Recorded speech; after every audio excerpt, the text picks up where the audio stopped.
와튜브 이 시간에는 대만을 정식 국가로 인정하려는 미국 움직임을 살펴보겠습니다. 2020년 3월 26일 미국 트럼프 대통령은 대만 동맹 국제보호 및 증진 계획, 일명 타이페이 법안에 서명했습니다. 이 법안은 중국과 수교 이후 대만이 국제사회에서 고립되는 것을 방관했던 미국이 대만을 외교적 동맹으로 인정하고 중국 때문에 참석하기 힘들었던 국제기구에 대만이 참가를 원할 경우 지원하겠다는 내용을 담고 있습니다. 트럼프 대통령이 서명한 타이페이 법안은 미국은 대만을 사실상 정식 국가로 인정하며 국가 대 국가 자격으로 대만 외교를 도와주는 법안입니다. 타이페이 법안을 솔직하게 요약하면 대만 정부가 외교를 하는 데 있어 중국 정부가 회방을 놓지 못하게 하겠다는 것입니다. 대만 국제사회 위상은 지금과 달리 1945년부터 UN 안전보장이사회 상임이사국 멤버였습니다.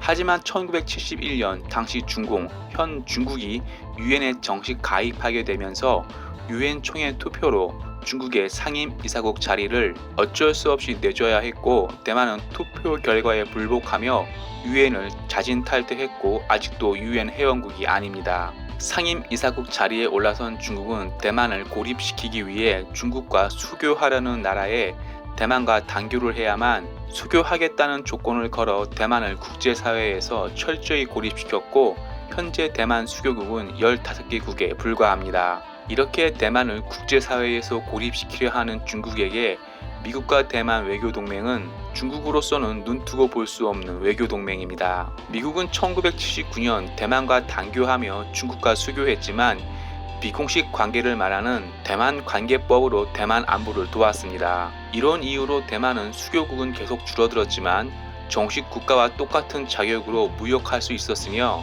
한국과 같이 일본의 자금과 기술을 받아들여 공급국이 될 수 있었습니다. 트럼프 대통령 타이페이 법안 서명에 중국은 아주 민감하게 반응하고 있습니다. 중국 어용 언론 황구시보는 트럼프 대통령이 하나의 중국을 인정한 원칙을 어겼다며 맹비난했습니다. 중국은 다른 나라와 수교 또는 1대1로에 서명할 때 대만과 단교하며 하나의 중국을 인정한다는 문구를 꼭 넣어 서명하게 합니다. 하지만 유럽 체코가 하나의 중국을 인정할 수 없다며 1대1로를 거부한 데 이어 미국이 대만과 수교를 회복한다면 하나의 중국 계획은 점점 어려워질 것이고 미국 중국 간 갈등은 더욱더 깊어질 것입니다. 중국은 세계 2위 경제력을 앞세워 하나의 중국 정책을 밀고 있지만 전염병 사태로 중국 경제가 어려워지고 미국이 대만과 수교를 회복한다면 미국 동맹국도 속속 대만과 수교를 회복할 것입니다. 현재 중국은 전염병 사태로 경제적 어려움을 겪고 있는 상황에 반중 성향 차이잉원 대만 총통은 미국과 유럽에 마스크를 1000만 장 넘게 무상 지원하며 미국과 유럽 나라의 점수를 따고 있습니다.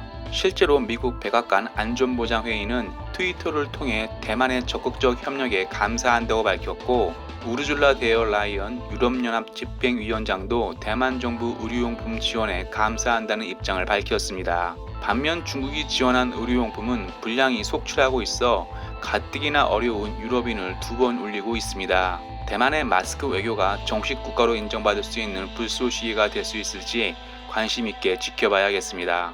와튜브 마치겠습니다. 유익했다면 구독, 좋아요, 알람 설정 부탁합니다.